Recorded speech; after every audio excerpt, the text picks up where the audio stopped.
Hey guys, Colton here. We'll get back to the podcast in just 1 minute. I just wanted to let you know that my new book, 24 Rules of Masculinity, is officially out. If you've been resonating with the topics we've hit on in this podcast, discipline, purpose, identity, what it means to be a man today, this book was built for you. It's a straight-talking guide packed with hard lessons, biblical principles, and the kind of clarity that I think a lot of us are starving for.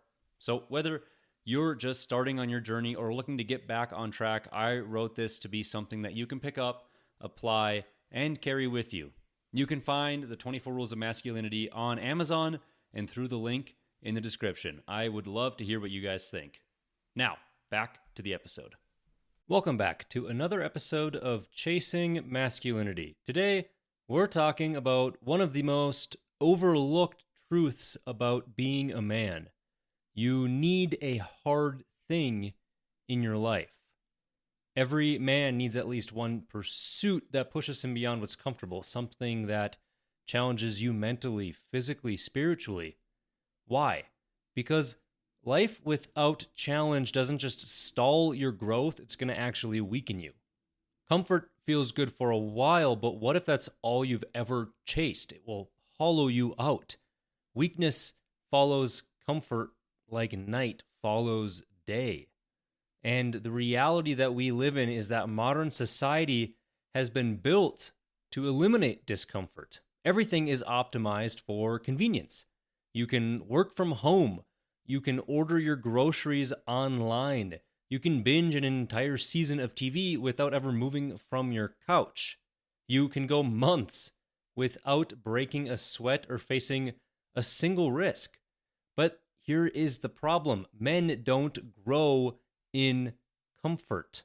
We grow through friction, through resistance, through the hard things that force us to dig deeper than we thought possible. So this episode isn't going to be about punishing yourself or chasing suffering for its own sake. It's about recognizing that if you want to become the kind of man others can depend on, you have to willingly step into challenge. Hard things forge strong men, and a man without a hard thing is a man untested. So today we're going to talk about what it looks like, why it matters, and how you can find the right hard thing in your life. Let's get into it.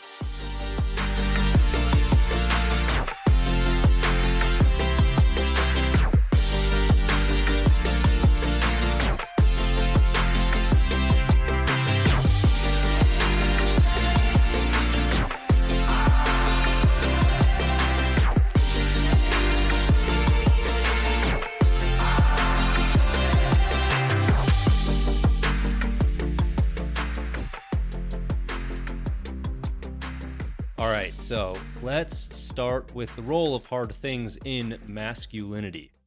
Masculinity itself thrives in challenge. So a man's character is not formed in that ease, it's formed under pressure like a diamond. History and scripture repeatedly show that growth happens when men face that adversity. A man who's been tested has a quiet, earned confidence. He does not have to pretend to have strength. He's already proved it. I like to relate this to Theodore Roosevelt's strenuous life.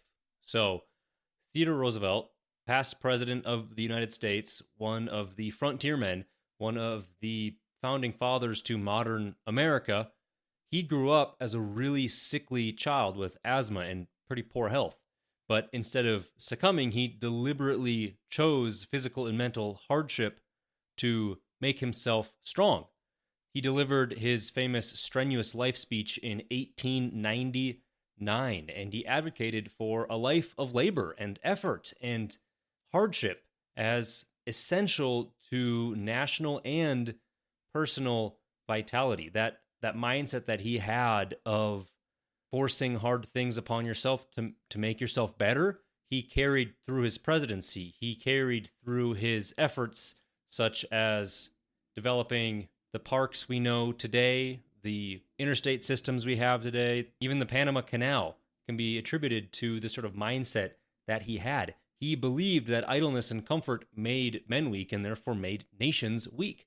His own life was backed up by this. He was a cowboy. He was a soldier in the Rough Riders. He was an explorer of the Amazon, and he was a very fierce political leader.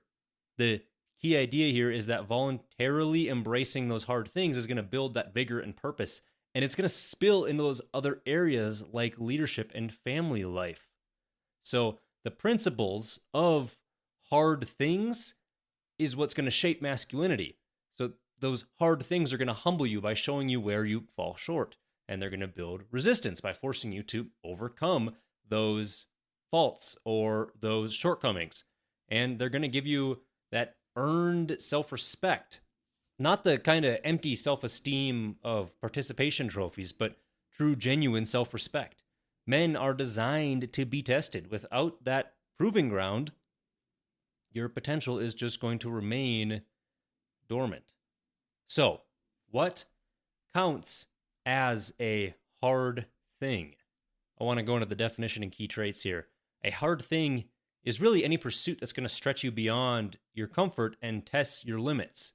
It has to be something that costs you, though. It must cost you something, like your time, energy, ego, comfort.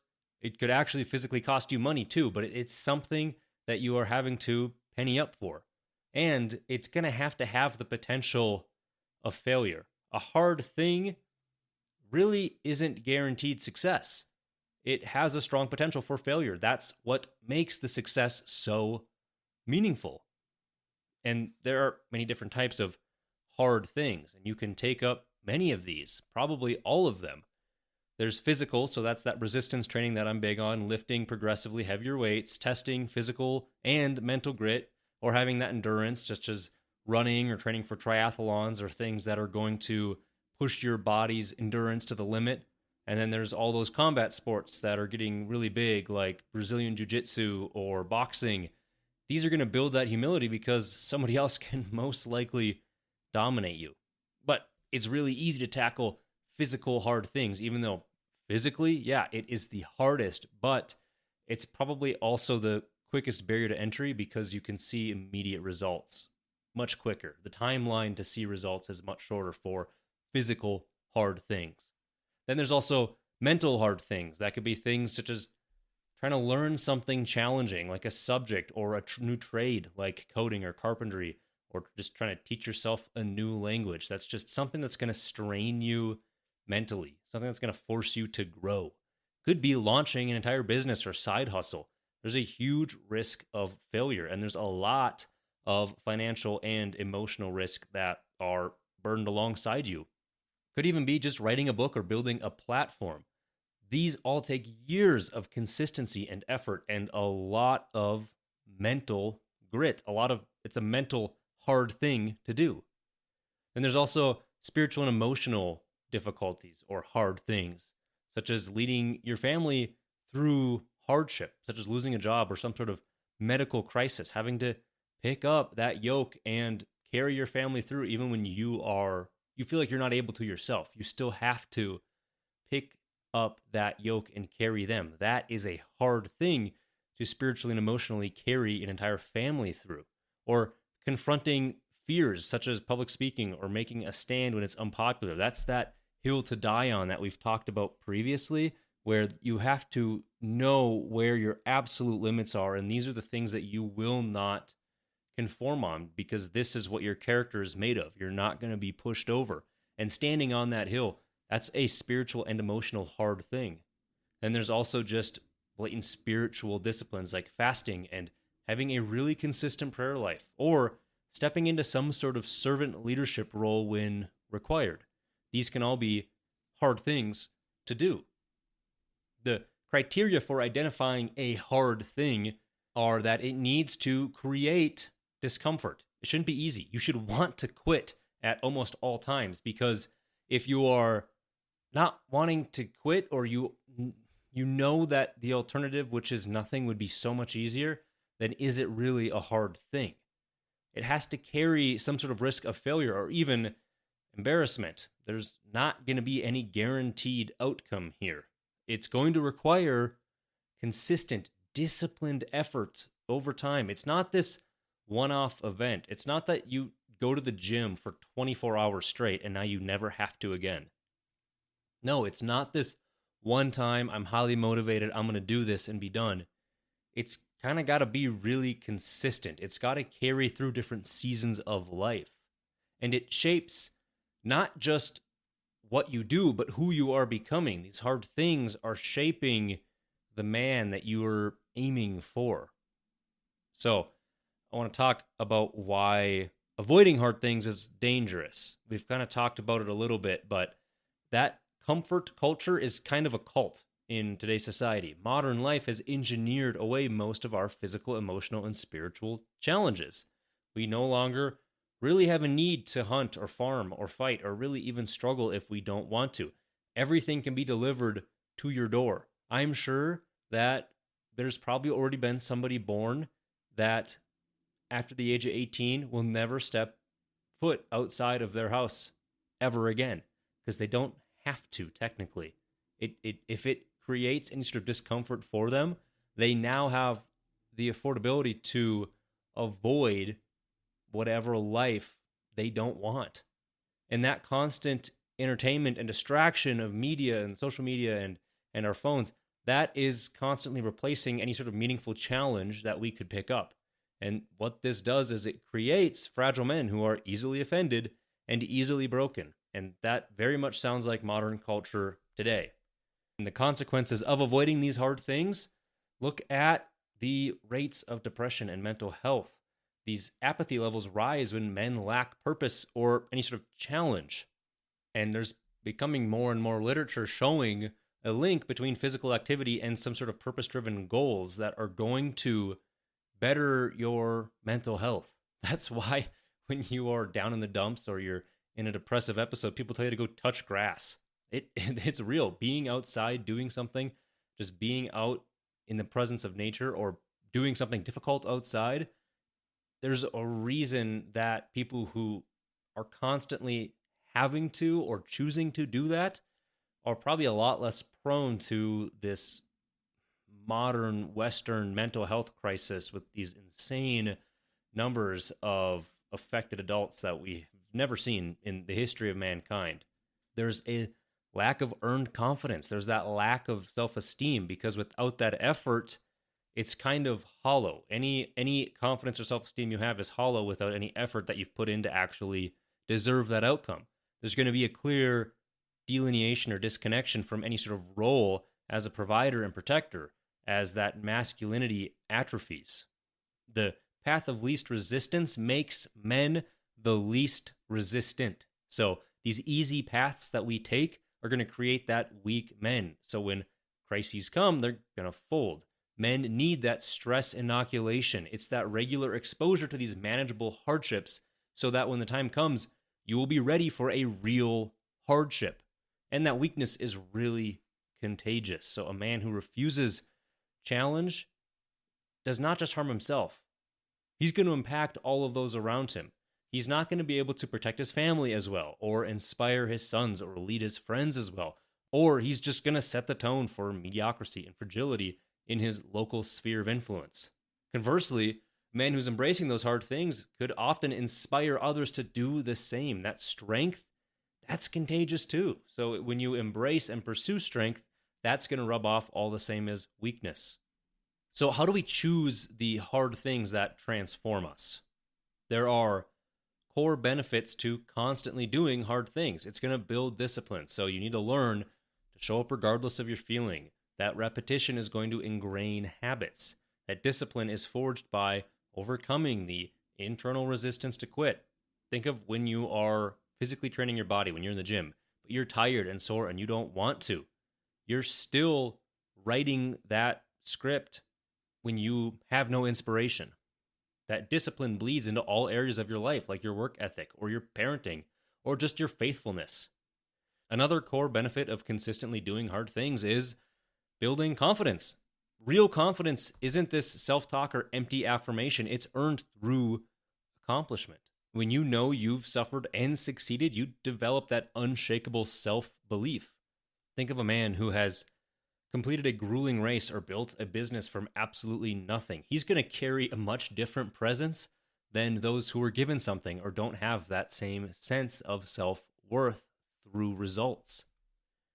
And another thing that is a core benefit to consistently doing hard things is that resistance that it's going to build. So hardship teaches you to endure suffering without breaking. Resilience prepares you for life's inevitable crises like job loss or some sort of family illness or death or just any betrayal that you could and will experience in life. The more you voluntarily suffer, the better equipped you are when these involuntarily sufferings come. And that's when that pain becomes a teacher, not an enemy. Sometimes I like to look at the philosophical perspective, like the Stoics and their philosophy on this.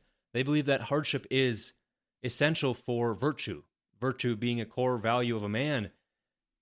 If you want virtue, you need to go through hardship. Look at Marcus Aurelius, who is probably the founder of the Stoic movement. The obstacle is the way. That's what he said. The obstacle is the way. That resistance is not to be avoided, but actually embraced as the path to growth. Or there's Seneca, too, who says, a gem cannot be polished without friction, nor a man perfected without trials. Nietzsche also says, he who has a why can bear almost any how. That's that purpose. That's that why. Because that purpose allows a man to endure incredible hardship. These philosophical perspectives are cross-religious here. These are just general human traits of development and self-betterment. These hard things are universally acknowledged and acknowledged to be transformative. The key thought here is that, yes, we can go to scripture for these things, and I encourage you to do that first and foremost, but it still agrees with man-made philosophy. It's that avoiding hardship leads to weakness and decay, whereas embracing that hardship is going to lead to virtue or maturity or a meaning in life. So, how do we choose your hard thing? A hard thing doesn't have to be extreme. It just has to stretch you. It doesn't have to be compared, nor should it be compared to the hard things that somebody else has done. What's easy for one man certainly is not going to be easy for another. The point is challenge, not comparison. But what it should do is require consistent effort over time. These one-off stunts don't forge character. So, if you don't have a hard thing or you don't know if you have a hard thing, where do you start? I always start with the physical. Commit to some sort of sustainable training plan, like lifting 3 times a week, or sign up for a 5K so it forces you to get ready, or just join some martial arts gym. Focus on that consistency over intensity. Just do it first, and then you can grow that intensity. Don't worry about being the best, just worry about doing it. There's also a mental aspect that I think everybody should pick up. It could be anything. It could be developing a writing habit. Just write 300 to 500 words a day, or take some sort of difficult class or certification that's going to expand your skill set. It can be free. There's probably thousands of free courses you can take online that are more than just a YouTube video, or just simply read difficult books. It's not what entertains you, but what's going to stretch your thinking, as long as you're actually genuinely spending time and thought about it. And then, of course, there's that spiritual aspect. So taking the time to lead yourself or your family in daily prayer, or trying to develop or teach yourself how to fast, or some sort of faith-building discipline that works on your spiritual focus. It could even just be serving at your church when it's inconvenient for you, showing up after a late night out. The key advice that I have for success is pick one hard thing at a time. Avoid that shiny object syndrome. It's better to finish one really hard pursuit than dabble in a bunch and not really give it all your effort.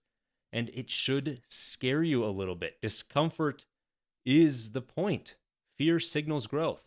So make it measurable. Define what your success is going to look like when you get into it, like you're completing a program, or you're going to run the actual race, or you're going to finish this manuscript.